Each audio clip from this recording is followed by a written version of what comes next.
המסיבות של אגודת הסטודנטים בטכניון נחשבות למסיבות הגדולות ביותר בקמפוסים האקדמיים בישראל. עם מועלי ענק, גימיקים שונים וכמובן בר במחירים מצחיקים.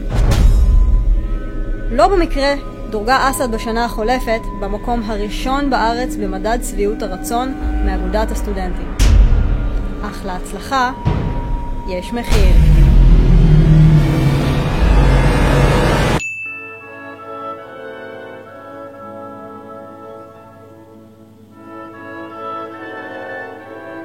מאז שהתחילו המסיבות, אנחנו מבחינים בירידה משמעותית בממוצע של הסטודנטים. ואנחנו החלטנו שאי אפשר ככה יותר. כל מי שהממוצע שלו יהיה מתחת ל-70 לא יורשה להיכנס למסיבות. מאז ומעולם, הטכניון חרט על דגלו את נושא המצוינות. וזה נושא שאיננו מתפשרים עליו. לא לגבי חברי סגל, לא לגבי סטודנטים. לכן, אינני רואה כל מקום שסטודנטים שקיבלו ממוצע 70 יקרקרו על 3 רחבות ריקודים וישתו צ'ייסרים מוזלים. מה פתאום? איך זה יתבצע?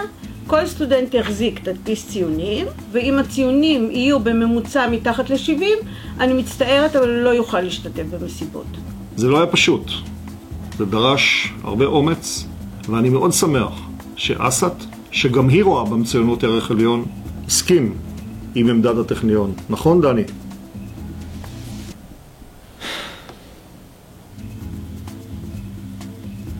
מריצים, דני.